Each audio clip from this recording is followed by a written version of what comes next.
நெல் விளைச்சல் மற்றும் கொள்முதல் குறித்து சட்டப்பேரவையில் விளக்கம் அளித்த பிறகும் எதிர்க்கட்சித் தலைவர் எடப்பாடி பழனிசாமி தனிப்பட்ட காரணங்களுக்காக தற்கொலை செய்து கொண்ட விவசாயிகளின் புள்ளி விவரங்களை இணைத்து அரசியல் காழ்ப்புணர்ச்சியுடன் அறிக்கை வெளியிட்டதாக அமைச்சர் சக்கரபாணி தெரிவித்துள்ளார்.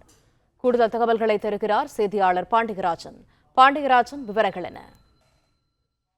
திமுக ஆட்சியின் நெல் விளைச்சல் மற்றும் கொள்முதல் சாதனையை பொறுத்துக் கொள்ள முடியாமல் சட்டமன்றத்தில் 2 முறை தெரிவித்த தகவல்களையும் புரிந்து கொள்ளாமல் தன்னால் செய்ய முடியவில்லையே என்ற இயக்கத்தில் உண்மையை மறைத்து எதிர்க்கட்சித் தலைவர் காழ்ப்புணர்ச்சியுடன் அறிக்கை விடுவதா என அமைச்சர் சக்கரபாணி கேள்வி எழுப்பியிருக்கிறார். தமிழ்நாட்டில் நெல் கொள்முதல் இருப்பு மற்றும் நகர்வு குறித்து சட்டமன்றத்தில் கீழ்வளூர் சட்டமன்ற உறுப்பினர் அவர்கள் கேள்வி கேட்டதற்கு ஏற்ப அது பதில் அளிக்கப்பட்டிருப்பதாகவும் அவருடைய அந்த அறிக்கையில் அவர் குறிப்பிட்டிருக்கிறார். கடந்த 4 ஆண்டுகளாக நெல் கொள்முதல் பருவம் அக்டோபர் முதல் நாளுக்கு பதிலாக செப்டம்பர் முதல் நாளில் இருந்து நெல் கொள்முதல் செய்ய வழிவகுத்து நெல்லை பெருமளவில் மழையிலிருந்து காத்தது தமிழக அரசு என அவர் குறிப்பிட்டிருக்கிறார்.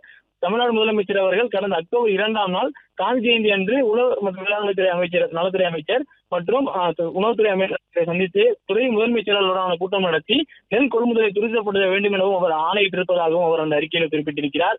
செறிவூட்டப்பட்ட அரிசி கொள்முதலுக்கு மத்திய அரசு புதிய வழிகாட்டு நெறிமுறைகளை 29/7/2025 அன்று அளித்ததாலும் விரைவாக நடவடிக்கை எடுத்து ஒப்பந்த புள்ளி கொடுத்த நிறுவனங்களுக்கு நேரில் சென்று ஆய்வு செய்து அந்நிபந்தனைகளின்படி நிறுவனங்களுக்கு இயங்குவதை சரிபார்த்து பின்பு விலைப்புள்ளிகள் திறக்கப்பட்டு அவர்களுக்கு ஒப்பந்த ஆணைகள் 7/10/2025 வழங்கப்பட்டிருப்பதாகவும் அந்த அறிக்கையை குறிப்பிட்டிருக்கிறார்.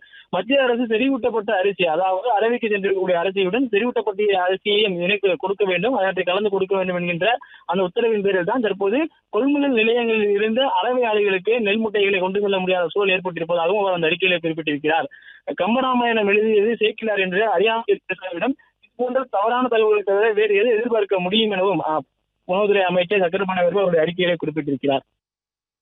பிளே ஸ்டோர் மற்றும் ஆப் ஸ்டோரில் இருந்து பாலிமர் செயலியை QR கோடு மூலம் பதிவிறக்கம் செய்யுங்கள். செய்திகளை உடனுக்குடன் பெறுங்கள்.